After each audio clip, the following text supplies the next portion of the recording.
everybody. It is time for another edition of Here's Why You're Wrong.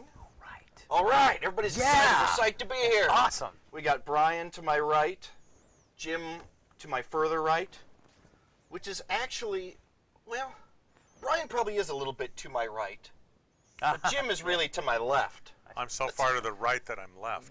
That's right. You've come all the way around. Right. So we're going to be talking politics today, so that's why I make that fantastic joke. I want to remind folks to give us a call, 503-207-7135. Yes. Give us a call. Join us on the air. In fact, the best thing you can do is like us on Facebook. And that, why don't I always do the wrong hand because I'm looking at it the opposite way. Yeah. But it's right here. It's like a mirror. Go here. Yeah, it messes me up. Facebook.com. Yeah. Wrong TV. Wrong TV show. Go there. You can like us, and then you'll see when we're posting new things, when the new show is coming out. In fact, go do that now. We'll just wait a sec. You guys have a good Thanksgiving? Pretty good. Pretty good. Traveled. All right. Yeah, it's pretty good for me. It's just been cold. Are you on? Are we on hold? No, we're just letting them go to Facebook. Wow. All right, that's probably. Thank you for doing probably that. had enough time to do that now. We appreciate it too. And then now you'll know when we have the next show coming up. You can post comments and we'll respond to them on the air. All that kind of stuff. So we're going to be talking about politics tonight. We always like to start with a little topical discussion about current events. So I was asking the gents. Well, first of all, Thanksgiving was last week. Yeah. Right. Did everybody have a good? Great Thanksgiving until fantastic. the end when my wife's grandparents and my mother-in-law were exiting my front door, and her grandfather tripped and pulled her 87-year-old grandmother down. Oh. And then the mother-in-law went down. So my file got a little bit thicker on that one. And but luckily, everybody was okay. But strangely enough, the Washington County Police were at a call at another house nearby. My mother-in-law screamed when she went down, and immediately there were 3 policemen, 3 paramedics in my front yard. Really, wow. They all came into the living room. Thank God. I mean, it could have been a disaster. A few bruises and bumps, and everything's okay. Yeah. You know, it's amazing when you get to be of a certain age, and falling over is a serious thing. Like, it you is. know, Brian falls down, I laugh my butt off. Yeah. You know, I was like, Right. You get to a certain age, I mean, it can be a life-threatening. You break a hip, and you're in the hospital. You get Oh, pneumonia. it could end a life. It it's could done. end your life. Yeah. So it's crazy how much that changes. But everyone was okay. Everyone was okay. It was Did they kind have of a lot my of fault wine at because dinner, it's an example of, always be looking around your house and thinking of being safe. I had some pumpkins out on the walkway, and one of them was on the walkway just a little bit, and I had walked by it 4 or 5 times that week going, it's kind of in the way, I should move that, and I didn't do it, and so you can see, so there's for you attack of the pumpkins. So. Wow, that's rough, but thankfully it was after the dinner and everything. Right, so yeah, no one hurled, and And Brian, how about you? How was yours? Very good. I went up to the lovely locale of Yelm, Washington, which is a. It's up by Seattle. It's actually like middle, right? east of Olympia. Okay. You go up before Olympia and take a right and go up toward by Lacey up in that. Yeah, it's in the mountains, kind of what Sandy is to Portland, kind of thing. So it was nice. Who's in Yelm? My twin sister. Oh, that's. Yeah, she lives in your Yelm. twin sister. Yelm, Washington. Yeah, Brian has a twin sister. Does she have a goatee as well? No, okay. she's we joked that she got the looks. So Oh, that's not a okay. joke. That's not a joke. She got Well, you're quite the handsome devil yourself. So. You're very kind. I Rakishly. don't know what's going on. Rakishly, yes. I'm not sure what rakishly handsome means, but My defenses are going up now. There's the You say punchline's that- coming. I don't know. Okay. Well, when you say that word, I see that Captain Morgan Right. commercial, right? I think he has rakish. Where they go in the basement and all the winches are down there. Okay. Something like that. Yeah. Something. My Thanksgiving was nice as well. We did sort of a big family thing the weekend prior to Thanksgiving, and then on actual Thanksgiving it was super quiet, just me and the wife and kids at home, and I cooked I don't do the full turkey thing. I did these turkey. It's just like a roast, it's just turkey breast, like a roast of. Do you know what I'm talking about? Sure. It was delicious. Yum. You roast it and then you just sort of slice yourself. Yeah. because I don't like bones. I don't really care for dark meat that much. So I was like, here's just a thing that's just the good stuff. Yeah. Let's do that. And came out pretty good. Yeah. We had barbecue turkey, which was absolutely fantastic. Yeah. That's interesting. It was good. Yeah. All right. Well, we one of the current things that's going on, just a few hours ago, earlier today, we got the word that Nelson Mandela has died. And so we thought we would touch on that a little bit. I was saying before the show that I feel like he was before my time, but I mean, I guess he was out of prison in 1990, so I was 9. I mean, I was, I guess old enough to know. He went to prison in 1964 after he was convicted of inciting, insurrection. Conspiring to overthrow the government. But he was really a freedom fighter. I mean, he was nonviolent before that, and then he had changed his mind and decided that, and he was part of the ANC, and they championed violent overthrow. And 26 years or something in prison, and then much of it went on to be solitary president. Confinement. Yeah. And I mean, sort of, we don't have anyone in America that has sort of a legendary status like some other countries have people that they put on pedestals. Like Mandela was a god almost to them, I mean, this is their figure. I mean, we have George Washington that's like, he's as American as they get, but we don't quite have the same feelings about anyone that's currently alive that I can think of. Not since Ted Kennedy went. That's currently alive? Ted Kennedy? Yeah. Okay. I'm kidding. I'm just getting you ready for the political discussion. But, Kennedy, John Kennedy is kind of an iconic. Now that he's dead. Yeah. But before he was shot, I don't know. Had he served out the rest of his presidency? I don't know. It's hard to say what would have, how that would have come out. Would affairs have come to light? And it could be that we remember that whole thing a lot more positively now, hindsight being what it is, that maybe it looks a lot more romantic now than it was at the time. But it does seem, when you watch the historical documentaries and stuff about that time, that he was inspirational. I was talking to Jim about his speech about going to the moon. Not because it's easy, but because it is hard, And Isn't that amazing they did that? Yeah. And as we talk about politics, I guess I feel like, where's that kind of inspiration in our political landscape today? Whether you agree or not isn't really the point. It's just that they're big ideas. Where's the vision? That's challenging the country. You may not be all in with this, but get in with it, and let's accomplish something as a nation and show our greatness. It's aspirational, and it's real leadership, And we're so far from that we have literally stopped flying the space shuttle. I mean, we've given up on the whole space program because we have too many other big problems to deal with, which I never thought would happen, but... Well, they have Mars. They have that Mars rover that...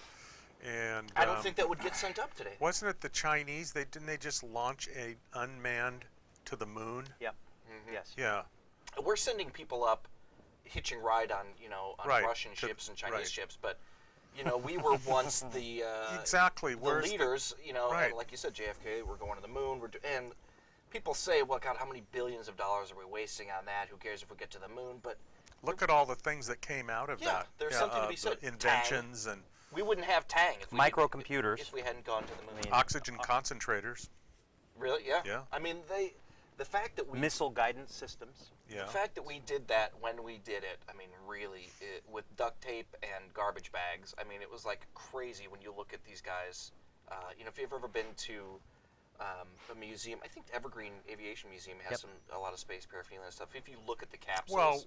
It's crazy. Go to Cape Canaveral. We did go there. Did you? Yeah, that was pretty amazing. You look at the switches. I mean, they're physical toggle metal. Yeah. I mean, it's like, oh my God, this seems so archaic. Right. Can you imagine strapping into this thing and saying, all right, we're sending you to the moon, but I mean, you have to assume you're not coming back. Right. I mean, it just seems so crazy. We got iPhones now where I can just, flip my finger around and do whatever. And I mean, there was not 1/10 of the technology in the capsule. The other thing that's interesting to me about Kennedy, anyways, as we're remembering him now, is he was standing up to say we shouldn't go to Vietnam, and he had been in Vietnam and seen what happened with the French there, and was saying going to Vietnam is a bad idea, and so the establishment was at least for that reason, maybe for others were getting upset with him. Also, the whole idea of not invading, he was trying to. Not go to war with, at least anyway, his handling of Cuba, of course, was just political hot potato, but I mean, there were certain forces that wanted to go to war with them, and he was, he avoided that until and we had the disaster at Bay of Pigs. Yeah, whatever, it's hard to say what would have happened with Vietnam had he lived. Yeah. Would it have gone the same way? Yeah. But it's interesting. I mean, he stood up to some forces in the government at the time that were, he had some courage, to go against the grain in certain cases. Even with all that, nobody has really approached Mandela's status. True. I mean, there's nothing to dislike about the guy. Like, he's one of the most loved. I mean, he didn't get a DUI after, being president or something. I mean, so many people, go on to do something fantastic, and you look at them, and then you find out later, if they got a drug problem, or they've got this or that, but he just, God bless him. I can't think of anybody else in history or that has that same stature. Can you? Gandhi, maybe. Gandhi, yeah. Gandhi was another big one of just where it was right. And again, relating to peaceful means of of just self-sacrifice, sort of just standing up for what's right. And so to weave this into the political discussion, we don't have to go through that sort of thing in this country, and that's something that can be said for our political system. We have the right to vote. I mean, within the last 50 years, let's say. But more than half the people never even do it, or I agree. But I mean, the kind of sacrifice that Mandela made, and that freedom fighters sort of make in other countries, that we can't even fathom, I don't think. And we take a lot of the things that we do for granted, and I think that's part of the reason why we get stuck with sort of a broken system. What I view as a broken system, I think we all view as a broken system. And I've said it before, I mean, we'll get into some of the nitty-gritty here, and I know Jim has a big list of specific things you want to talk about, and Brian does too. I've got a couple of political things I want to hit on, but for me, my concern is, I acknowledge all of the different problems that we have with our system, but how are we ever going to possibly fix it? And I can't, it's such a huge problem, and I relate it to us being too comfortable in this country. And that's always sort of what I go back to. If Nelson Mandela had, a PlayStation and a big screen TV and, had a leather couch and all this stuff, is he going to be out in the street, inciting whatever he was inciting? Or I don't know that people in these other countries, but we're not going to have an Arab Spring here or an uprising, because we have grocery stores we can go to, we have all this stuff, and it's like, yeah, I'm irritated that these politicians suck so much, but I'm not irritated enough to go out and flip a car and, really. And I'm not advocating that, but I don't know that it can really change until people get angry enough to do something, and we are too comfortable. Well, you can look back at the civil rights movement, and the rioting that went on there, when people finally got fed up with the inequality and the rioting that happened in the cities. I remember that in the '60s. Yeah, you were how old? You weren't here then. I was negative 20. Yeah. Negative. It was negative 20 in the 60s, but yeah. But do we have issues like? I mean, okay, civil rights is done now, and yes, it's not I all think we working do. perfectly. I think we can talk about them today. I mean, I think that I guess we don't have that kind of social injustice that the civil rights record. I don't think we do. I mean, I think we have economic injustice. Yeah. True, but is it the same? Is it the same? There's still racial. There's still people of color and women. There's a ceiling that prevents achievement in those I don't know that I agree classes. With that. I don't know that I agree with that. It isn't I think it's safe to say it's not as overt now as it once was. At least there's an awareness that it's a problem. Not to say that it's. I'm in no way saying that it's not a problem now, but it's things have changed. But I do think that the one thing. Whether or not the problems are big enough to have that to cause an uprising like Nelson Mandela had, I think that it's a good thing to think about as we talk about politics, that he's a great example that one person can make a difference, that it has to start somewhere. And if we think there's something wrong with our country, whether it's lobbyists or whatever, with the sorts of things that we're going to talk about today, we can identify some things maybe that we can do and begin. And I think, by the way, geographically, just socially, Oregon is a great place to begin that. I mean, I don't know. What better place in the country is there to have things change just a little, and maybe that sets off a chain reaction. Is complacency of just there is this. It's really easy to say like, you can't fight City Hall. I can't. And then to just give up and say, when we say call your congressman, tell him this or that, nobody does it because they feel like I'm not. Someone else is going to call. They don't need me to leave a voicemail. Yeah. You feel like I can't accomplish anything. One thing that makes Oregon great is the initiative process that we have here, which is sort of a step closer to democracy than a lot of other states have. I've always thought about that. They should have a national initiative. So, I agree. They do, don't they? Isn't there constitutionally? No, we're a Republican government, so you can't directly petition the government. I mean, you can't have people sign a petition and get a ballot measure on the national ballot saying we want to legalize marijuana or we want to have a $15 minimum wage.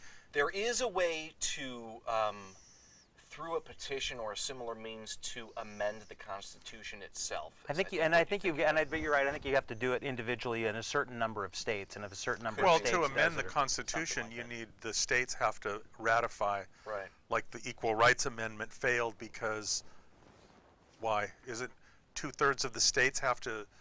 I don't know. What, ratify things to the changes? Yeah. I So remember that. That was 19. Yeah. Yeah. When was that? Before my time? I think that was in. I Maybe want to say somebody's 76 out there or They don't have any internet. TV land that at TV Land, yeah. knows Yeah. about the Equal Rights Amendment, how you ratify. But yeah, I've always thought we should have an initiative process in the federal government. Well, I mean, part of my thing that I've been so passionate about lately is, everybody, Congress is universally hated now. I mean, they've got the lowest ratings I've ever seen. Democrat, Republican, Libertarian, I don't care what you are, we all say, oh my God, these jokers, they're so deep into the pockets, they're not accomplishing anything I know. And then you say, so we're going to need to talk about that, right? Because that's what we're yes, and we're going to talk about there that. You but go. I mean, people say, get the jokers out of there. I'm not, vote them out, but we don't. Because you always think your representative's okay, it's all the other ones that are bad. Yeah, and who else is going to do it? If you get this guy out, someone else is gerrymandering. just The gonna be gerrymandering has. Well, I've been passionate about term limits, as you know, Jim, and I've brought up before that the only way to really stop, in my opinion, people from getting so jaded and tied to the lobbyists is do not let them be there for 30 plus years. I mean, it's ridiculous. We should not have career politicians in Washington. They're supposed to be representative of the rest of the country. Farmers, IT workers, healthcare workers, go down there for a few years, do your thing, then come back. Does Mitch McConnell know anything about what people in the country want? No, he's been there for 30 years. He has no idea. Well, neither does Harry Reid or anybody else. I don't think that's the problem so much as money in politics and the fact that these people spend, most of their term raising money so that they can get reelected. And well, that's term limits also addresses that though. If you're limited to 2 terms, let's say, you're not constantly running for the next term. Yeah. I mean, we have it in a lot of states. We have it for president. But here's the problem: how do you do that? How do you get the people who are there to vote to kick themselves out after 2 terms? You can't. It's impossible. And also without a national initiative process or something, there's no way to get it in place. And as soon as you have term limits in 20 states, the 30 states that don't have term limits effectively run the country. And so, I mean, what do you it's do? a difficult do problem. You just give up? I guess I'm not sure. I don't know. I'm not. So to me, I think that we have to, my opinion would be we have to look somewhere else for answers than term limits. Unless we can get a national, an amendment to the Constitution or something passed. Even if it's not term limits, I mean, if it's something else. Let me remind people to call in here real quick, 503-207-7135. Give us a call. Let us know what your leanings are and what complaints you have about government. Especially if you disagree. Especially if you disagree. Especially if... I would love to tell you why you're wrong. Right. So give us a call. But regardless of whether it's term limits or whatever change we want to affect, we feel like we're in a system where we can't do that. It's ruled by these 2 parties no matter what we do. So how do we get out of that? Who's running? There's no one on the ballot really running for the third party or there's the Green Party, there's Libertarian Party. Okay, so I was going to save this to the end. So I've got stuff here.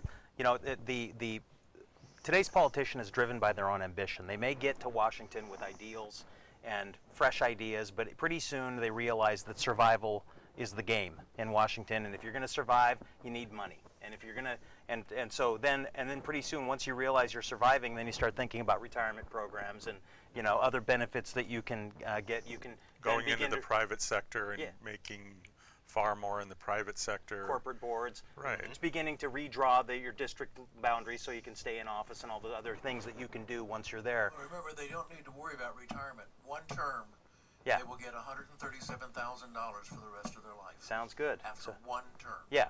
So retirement's not a problem for them. But that's because but I mean they've taken care of that for themselves. Who voted for that? So, they did. So anyway, so it seems to me that we should at some point talk about special interest groups and lobbyists as an issue, and the money that they generate, and how these guys, the parties and the people themselves, have to sell their souls to these people in order to generate the money they need to do that. But you don't have to. Yeah. You don't have to. I mean, you can go there and be a good person. I mean, I'm not creating excuses for these people and just saying, well, they get down there and they see what it's really like and they have no choice but to go along with it. Bull crap. Yeah. Go down there, and we need more people to go down there. Well, you can see that with hell. the Tea Party, although I don't agree with most of what they say, but they've gone down there and kind of rocked the boat as a group and said, we're not going to do it, I'd like to see it in a less nut jobby sort of way. Right. But what's funny about just real quick thing? It's funny to me, and I haven't heard anybody else say it. It's funny to me that you got the Tea Party on the right, who are basically upset that the government, that the government's giving all this money to banking and the tax money's going to all these places, and you've got the same kinds of things driving the Occupy movement. It's just been interesting to me that you've got two extreme movements that in many cases have got a lot of very similar complaints. But yeah. Occupy with different... has not been effective in mobilizing in a political way. So they've got hippies sitting in the park. I agree. But they don't have anybody in office down there like the Tea Party did. And Yeah, if there's any Tea Party people out there, call in. Let's. So I want to say just real quickly, and I think there is an answer. And that is, Thank God. And it's a weird one, and a lot of people say, "Oh, it's ridiculous. That can't be done." But my little slogan is that, and maybe I've said it to you guys before, I don't know, but if we expect legislators in Washington and Salem and all the other governments in this country to change their political behavior, we want them to change their political behavior. Why would they change their political behavior when we, as voters, won't change our political behavior? If you want change in Washington and Salem, my thing is, don't vote for a Democrat or a Republican. Stop voting for Democrats and Republicans. And people will say, well, if you do that, then you're just handing the election to the other guy, whatever, the person, this person or that person. But I guess I feel like a state like Oregon might be a place where it could get some traction.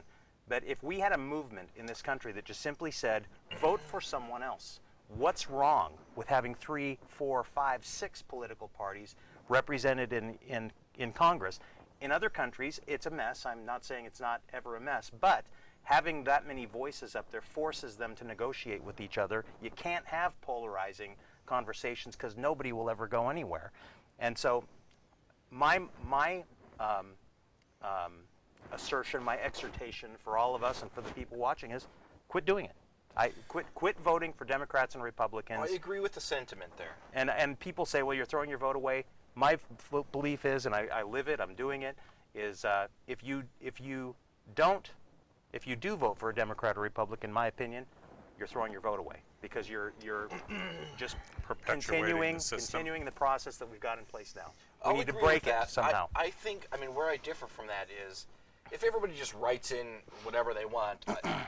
No, vote for Green Party, Libertarian, Constitution Party. Party. I don't think those are any better than Socialist. Else. Maybe not. Who cares? I would say, who cares? Break it, and let it let it. The only way itself. that's going to happen is if you have people who can unify around a candidate. Which can be scary because when things get bad enough, then you get a despot in there. If the person has some charisma and. Things can get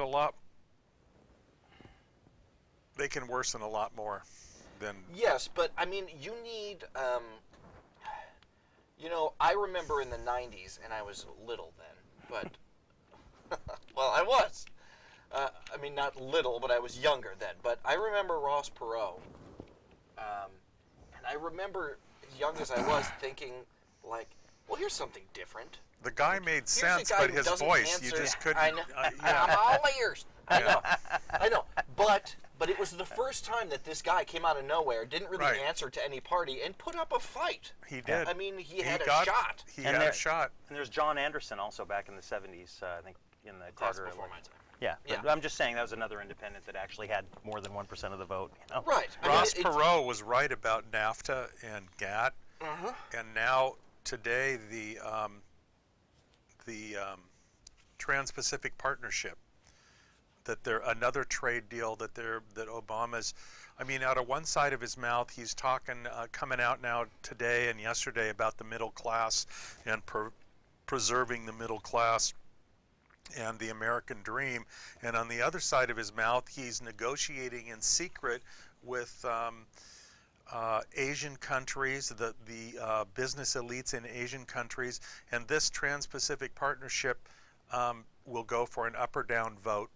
They can't amend it, and it's being written by the CEOs of corporations here and in Asia, and he'll be signing away rights of America to enforce pharmaceutical laws. Wow. It's a very shady deal, and it is just another way to further erode the middle class in this country and bring, American workers, make them more and more compete with low-paid workers in Asia that already has caused, the stagnation of wages in the country. So, I mean, if you want to write your politicians, tell them to go thumbs down with the Trans-Pacific Partnership, and Obama needs to know that he's ignoring his middle class roots, or however he wants to say it. Well, we like to say that, geez, they're just doing all these things without us having any input, or we don't get a say in this thing. They're just going to sign the thing in. The only vote we get is to vote in the people that we want to then vote our way in the future. Like our way of weighing in on the Trans-Pacific Partnership is by voting in legislators from our community that we want to take our message to Washington. We don't get to vote on every specific thing that goes through, and I don't think there's it would be unwieldy if we, put it to the American people every time some big thing came up. But, we're limited in what we can do, in that we can only elect someone to go there and fight for our rights. And the question is, are they doing that if they pass through this? They're not, partnership because deal? they represent, both parties represent the money. Yeah, that's absolutely true.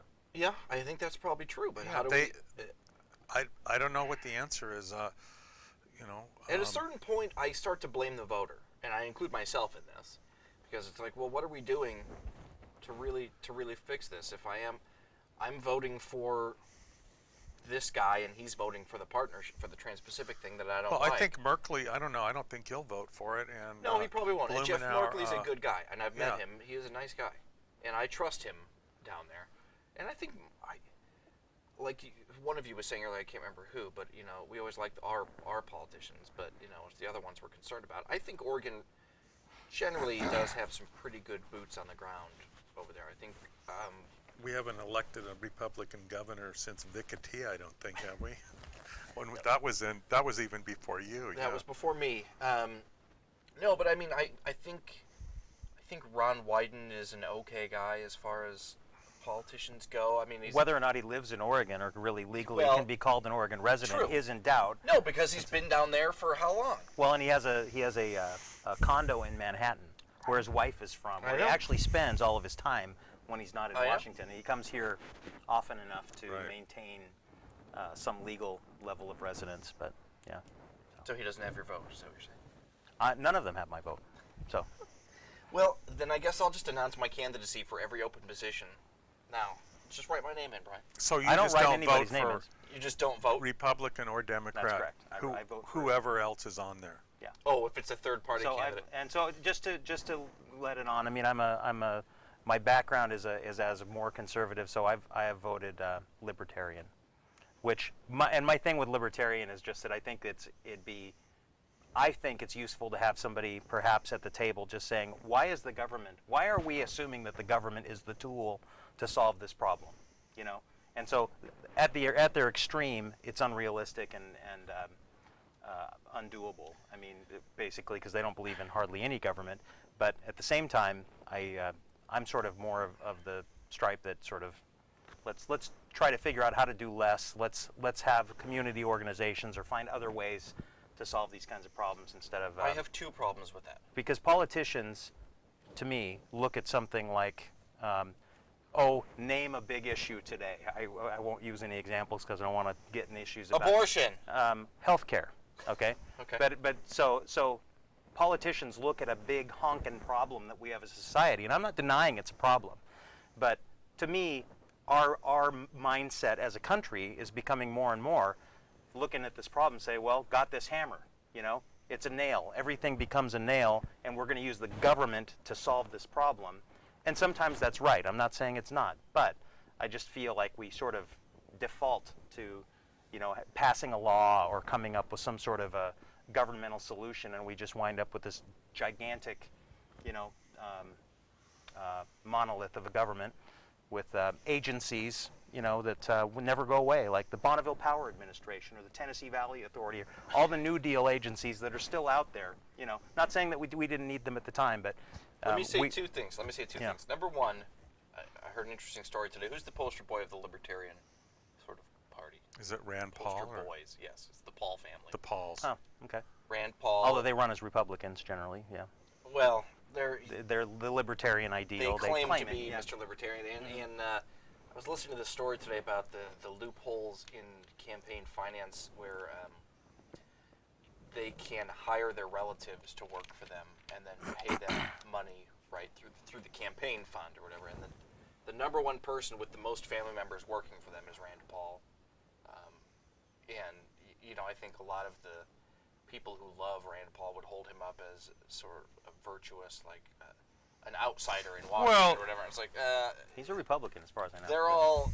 They're all pretty much the same. Well, it's also ironic that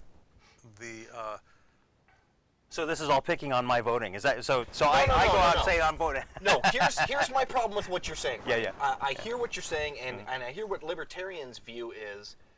The government can't get things right, so just back off and let me handle it myself. That's their view, and I respect that view. I understand it.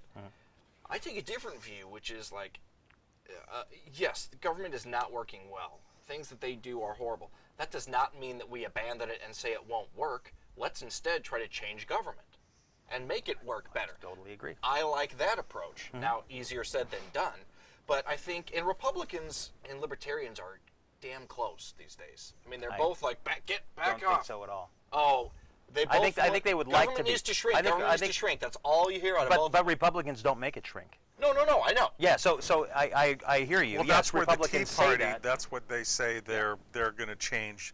They're They're singing going to the be same real refrain. conservatives. Yeah, they're Yeah. not practicing what they preach, but they are preaching that. Democrats don't preach that so much, and then the Republicans turn that into they just want more welfare programs, and we want things to work decently. So and we I still would believe much it can. rather have. So I just want to say real quickly, and I don't care. For me, I'm just saying that's what I do, and I would just rather see whether if you're voting Republican, vote Libertarian.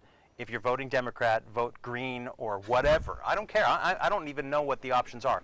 But I would much rather have somebody who's running locally, who's actually got a job here, who's living life.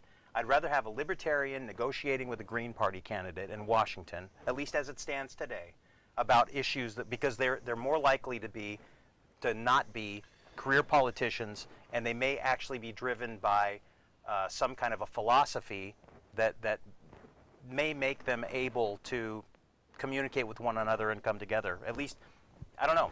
It's a change. I guess all I'm trying to say is it's an actual change. It's actually something that's different today. If somebody else has got something that's good, but Last time I'd you be guys interested. got your voters pamphlets and we voted for a senator or whatever, did either of you contact the candidates at all? Or try to No. call their office or email them? No. I know I'm putting you on the spot, but I didn't either. Why? I'm working 2 jobs, and Okay, so what if Joe Schmo I am down the finding street? for this. I vote. I always vote. I have since I was able to vote. I always vote. I know, but Brian's argument is these are the same old fat cats, and we need to get somebody else in there. And I'm saying, how do you know that Joe Schmo, Green Party, is going to be better than these other two guys just because they have a big party behind them? What if you called and you contacted each one and you met all three and you're like, geez, I like Dave over here. I don't care for Bob, but Dave might be the Democratic candidate. The fact is, we as voters don't take the time to learn. We make a lot of assumptions, and I absolutely put myself in the same category. I don't contact people. When I have run for office in the past, I've been the only candidate almost every time to put my cell phone number in the voter's pamphlet. Call me. Do people call you? No. I got 3 phone calls. Well, they're not calling us either. We need to have some people call in. So give us a come on. call, 503 What do 207 you have? Chime in there, 7135. John. Give us your opinion. No, we don't need to hear from John. Okay. But no, nobody calls, and we love to sit and bitch about things, but we don't do the research. I can't say. It's easier to say, well, Ron Wyden doesn't even live here. Probably true. He does the bare minimum to keep that here. I can't say that he's a bad guy or I've never talked to the guy. I've never met him. I've never called him. I've never written him a letter. I've never done anything except sit back and complain about it. And this goes on times 200 million Americans across the entire country. We sit and we complain about the system. We do nothing about it. The pamphlet comes. The ballot comes. We either vote party line. We vote for someone else. Either way, we're not meeting the people. We don't know anything about them. We're just sort of randomly picking. I mean, how is this going to change? I blame, this is why I feel like I blame voters in the end. And it's easy to sit back and say we can't change the system because it's so stacked, but we're not trying very hard, really.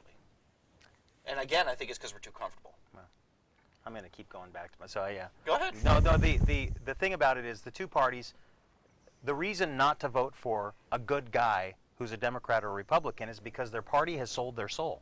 I mean, so that may be okay. So maybe that's an overstatement, but they special interest groups, and lobbying organizations in many cases are writing, the verbiage for the planks of their platform.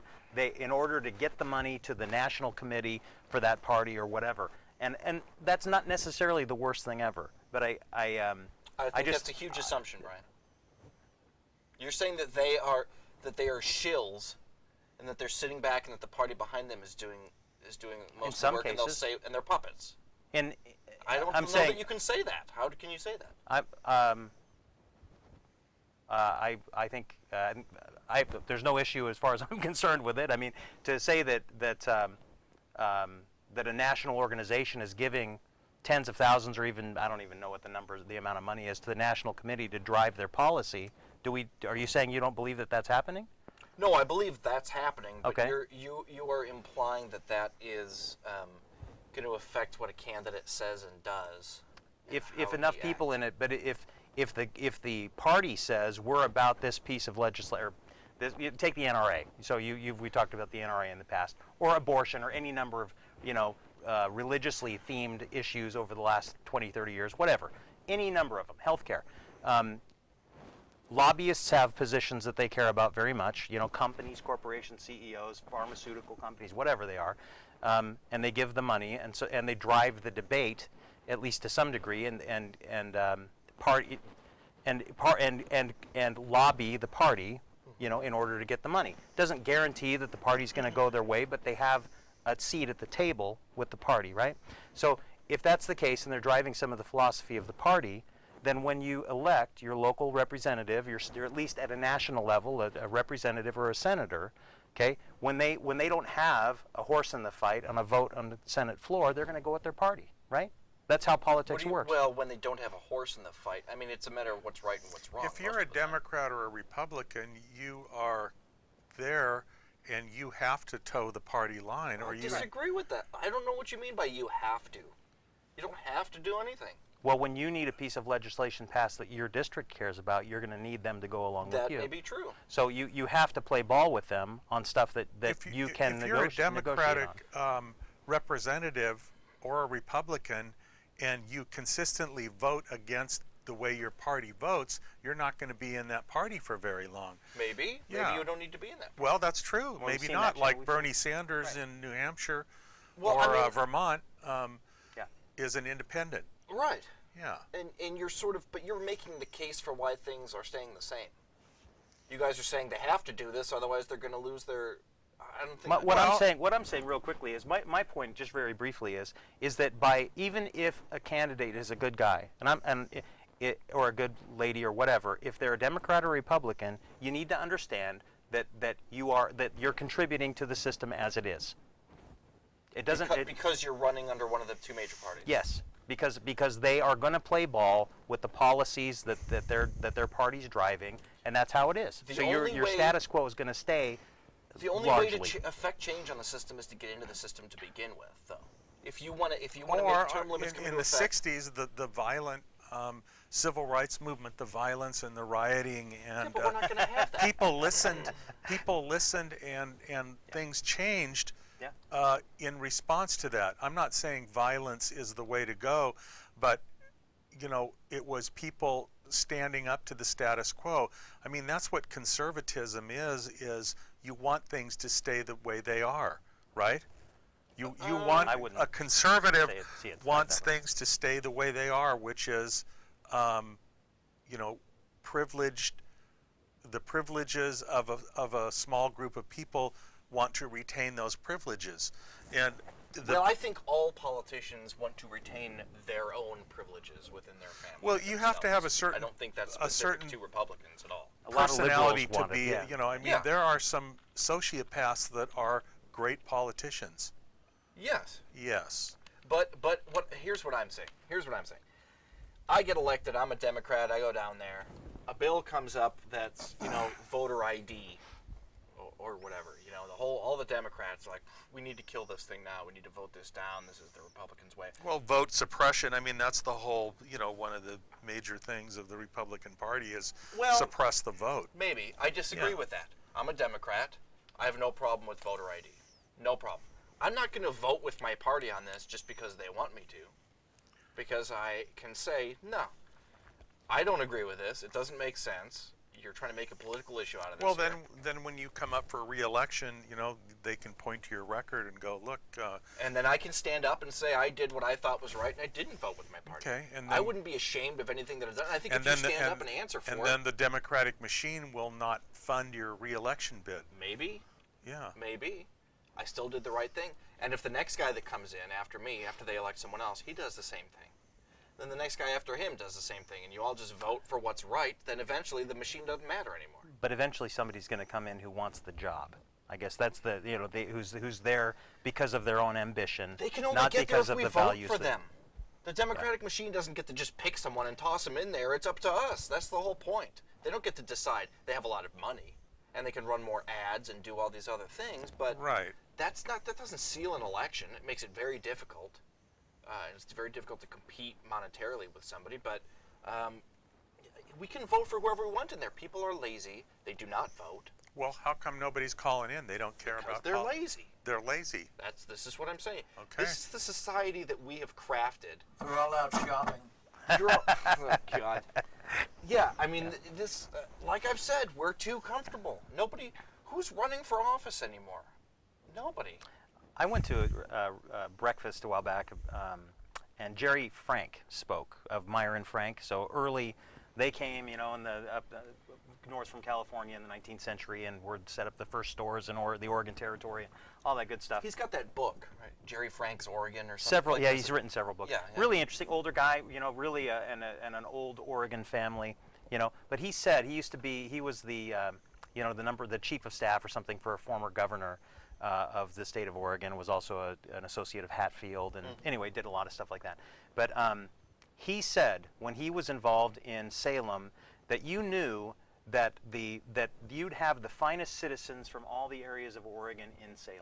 You wouldn't necessarily know them all, but you'd have the doctors and the lawyers and the most educated and the best spokesmen for their communities from Burns and from all the little towns. Who's who. Yeah, but I mean, in the Dallas and all the communities you don't hear a lot about. And he just said that he was afraid that in today's political climate, why would any of the finest citizens of a town put themselves in a position to go and be involved in the muck? Yeah. I think politics has always been like that. You try to paint the other guy negatively instead of working together positively and talking about the issues. It's all about tearing the other person down. Yeah, why would you want to subject yourself to that? Yeah. I one thing that I blame that I think could make a huge difference in this is the media, frankly. I mean, all of this money, if the Democrats, the Republicans, the big parties raise a bunch of money and they throw a bunch of money at the problem, where does all that money go? The media. And they run ads, they run all these things, and they just overpower things because we're all sitting at home comfortably on the couch, as I said, right. watching It's like TV. Obama getting elected. I mean, it was clear that Romney was, I think when you look back, that the guy didn't have a chance in hell of winning that election. But the media has to make it a horse race. They have to promote that. There really is competition here when really there was no ratings. competition. Yeah, it's about ratings. Yeah, but Yeah, if you're right on that. I agree If on small candidates had a shot and had media exposure, if they had debates that included other folks, and then you can't have a debate with 500 people. You Right. have to have some Yeah. filtering down, but They shut out all the Greens and Right. that. then you get a chance to see if you get equal media exposure. Hey, this young farmer from the Dalles is going to do this.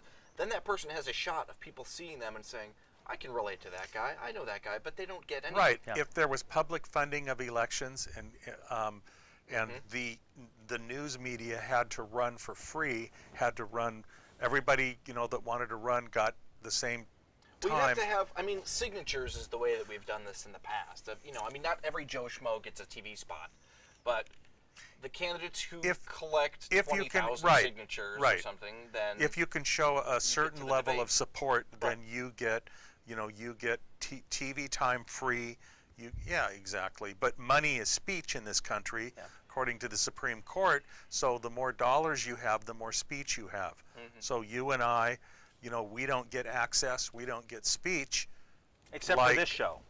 We appreciate right. the That's opportunity actually a very good point. to speak Good on point. this show right now. So that's why we're here. Yeah. We signed up, we went down, Right. and we said, we want to talk about things we want to do. Is our show going to make a huge difference? We'll Yes, probably change the world absolutely eventually. it I is. think so. Yes, Absolutely. yeah. Real quickly, you're talking about the media. I can't think of the guy's name, and I meant to look it up, and I forgot. He was the head of the Democratic National Committee about Howard Dean. Howard Dean. And what the media does to candidates, and some would say, some would say Quayle got it, but the media gaffe kills people's political career. It has nothing to do with their quality of their personhood or their qualifications as a leader Nixon or anything and else. Kennedy debates, the televised debates, Yeah. lost. He looked so. In fact, I was hearing something. But Nixon came back, man, with a vengeance. I heard Yeah. something the other day. Was it with you, Jim? I can't remember. I was talking to somebody about it, and people who listened on the radio. Oh no, it was something I was watching Right. on TV. Oh, that's right. People who listened on the radio Liked thought Nixon. Nixon won Yeah. the debate. Yeah. People who watched it on TV universally thought that Kennedy won the debate. Yep. And a lot of people say that was a breaking point in that whole election. He was I the mean, first just- TV president. Yeah, he came in looking suave and in control, and that was it. Who was going to vote for the sickly guy sitting there, wringing his hands? Because that's how it appeared on TV. But that's media making a big It's just a great example that the media has no interest and no need to communicate what's actually important about a candidate or a Right. political race or anything else. It's only about what's going to generate talk and Twitter watch the news. numbers and everything else. Yeah. Even just it'll the- be the they'll truth. there's the hint that there might be snow, and they'll send these multi-million-dollar trucks up to Right. Sylvan. Freezing in Sylvan, so some freezing in Longview, idiot freezing in can be. Hillsborough. Well, it looks like Freezing it in might Gresham. snow. Look, there's some snow. If you look over here, you can half see an some hour ago, white this on was- those bushes over there. This cup of water this is water a half an hour. You can see that there's a sheet of ice. Just on Well, top they of it. definitely need the ratings. They bizarre. do the whole, are marshmallows killing you? Right. Tune in at 11. And it's like, okay, not sure that was necessary. Oh. But, the fact that the media doesn't report on the facts anymore.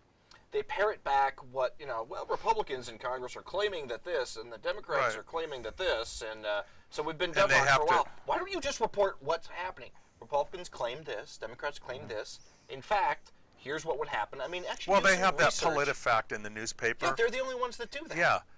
That That's needs not- to be done on television. I yeah. agree. Yeah. Pants on fire. Right. Fact. I mean, let's just, you know what? Certain things are just cut the crap. It's either right or wrong. There's some things where like, okay, he makes a fair point. The data's a little skewed here. I don't know. But there's some things that are just flat out lies that you can't, you know, Republicans claim that, you know, Obama wasn't born in, you know, no, he was born here. Birth certificate, boom, here, now shut up and go home. And they don't, they just, you know, they try to just report what both sides feel, and they don't leave a spot in there for journalism, research. I mean, this is what, journalism was not supposed to be just reporting what other people said. It's about putting that all together and portraying what the truth is. I mean, that was the whole point. I mean, I think, you know, in Cronkite's day and all that stuff, we had more of that, and now it's just talking head fluff pieces, and we're seeing, you know, things more deadlocked than they've ever been. Yeah. Which the media reports. Which anyway, it's a big vicious cycle because that makes for interesting media too. It's like, oh, they're deadlocked. They're fighting with each other. It's like, did you hear what Mix? Did you hear what James? Right. You know, Right. and it just feeds the whole deadlocked cycle that we've got, which is driven in many cases by lobbyists with extreme positions, and then people take these extreme, you know, and it's a difficult thing. Very quickly, I just wanted to say I grew up in Washington. When I was a kid, we had senators up there, Warren Magnuson and Henry Jackson. Down here there was Mark Hatfield and another senator who They was. worked together, yeah. And it seemed to me, those were all Democrats, but it still seemed that in the 70s, for instance, or maybe Hatfield was a Republican. was he? Oh, Okay, yeah. yeah, okay. But there Bob was. Straub, I think I think he was a Republican, wasn't he? But there was a collegial thing going on. Right. There was negotiation between the parties. They got things done. They didn't always agree with each other. The welfare of the country and the people Yeah. was the paramount, you know. And that has changed a Right. lot. They didn't go on television and insult one another and insult the other party, and it's amazing. I feel like at times that the Republican sweep under Reagan in the 80s, basically of a party having a lot of power and kind of feeling the power and kind of smashing down the Democrats, and I think in some cases maybe taking revenge for what they felt was the slights of the last 20 years. And now we've kind of gotten into this thing where the pendulum swings one way, and then the other party now takes revenge on this party for beating them up in the last 10 years when they were in a position of power. Well, the Democrats were in power for so many years. Right. And it seems like it just goes back and forth now. Well, And, you know, I said, I think it was last week, or maybe it was the week before, but we were talking about current events, Jim, and it was the nuclear option in the Senate. You know, they were tired of the filibusters. And They were went tired ahead of and did that. That was kind of cool. They to did see that, and I said at the time, I think this is bull crap. You know, as a liberal, you know, you railed against this years ago when the Republicans wanted to do it, when Bush was in office and we were filibustering, and now you don't get your way. Yeah, but so the we do it, and I think it's filibustering crap. was out of control I with the know, Republicans. and then I totally. looked at the numbers after the show. Recently, Yeah. I've looked at the numbers, and it's outrageous. I mean, you had it was something like every president before Obama, total, there were like 86 filibusters in every single president, if you include them all. And with Obama alone, there's been 83. They were just And it's mad. like, okay, it's yeah, getting out of control. it's- But also with Bush, there were 40-something with Bush, and there were 40 Republican filibusters, you're saying? No, Democratic filibusters. Okay. Mm-hmm. So it's not just Republicans getting out of control. The Democrats were getting out of control 6 years ago when Bush was in office, and they were doing it too. The last, I'd say This ever whole- since 2000, it's just gotten crazy. But why they do the filibuster, though, I think, is to gain leverage. Is to say I'm in a minority position, but gosh darn it, we're not going. I guess I can use profanity on this. Well- But anyway, but we're not going to take this issue lying down. You're going to negotiate with me. If there was a more collegial environment in the houses of government, in the Senate, then maybe you wouldn't need to filibuster because people could actually negotiate a little bit before you got to people using the nuclear option. Right. Just, it's too bad. Yeah, but you know what? When I looked at the numbers, I don't know what other choice we had. Yeah. You know, at the time I felt like this is such a flip-floppy. You know, you guys hated this when you were not in power. You wanted that filibuster in place so that you could stand up and say what you wanted. Now that you're in power, you being the Democrats, now you don't want the little guy, the Republicans, to have that power. So disingenuous. And it is. I still stand by that. But at the same time, it's become so unproductive. Yeah. With just filibuster after filibuster after filibuster, something has to change, and I don't know what else to do. The problem is the gerrymandering when the Republicans know that their re-election is assured, they can continue to obstruct the business of the government because in their district they're not going to lose a re-election bid. Well, you're saying whereas the in the Democrats Senate, don't do that. they both do it. You're acting as they, though they Republicans both are the do only it. ones They that do both that. I do don't it. believe that. But the Democrats have never been this obstructionist. Probably not, but the Senate, and when you go to statewide or national elections, the Republicans really don't do very well at all. But when the House district, they draw the line so it's all, they're it not going includes this country club over here and only this country club. right. They probably work together pretty well when it comes to drawing the lines of the districts. It's funny. Yeah, how that works. they go tit for tat. Yeah. Yeah, I hear you. I think The whole conservative idea that government is bad that started with Ronald Reagan, they do their best to make that come true.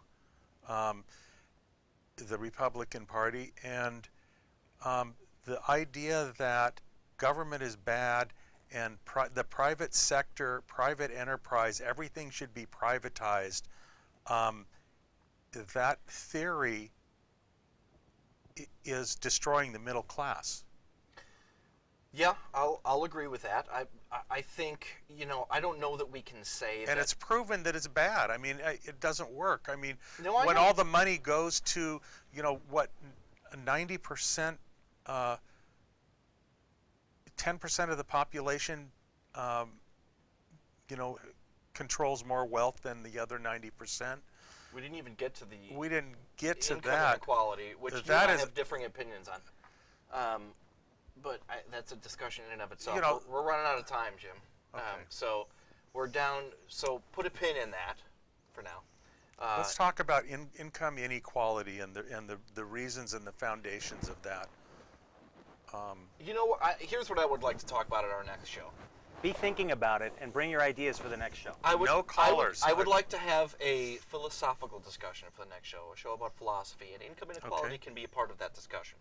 But I want to talk about some more philosophical things at the next show, and Okay. we'll post some things online and come up with some ideas for that. The next show is going to be the 19th, 2 weeks from now. Maybe Brian will join us for that. Maybe Yes. not. Well, yeah, you want to join us? I would like to. Okay, Brian will be here for our philosophical show. Check us out, wrongtvshow.com. Have a great night, everybody. Thank you. Good night. Didn't want to take the time. I'm potentially starting a new job around that time. So if there's time.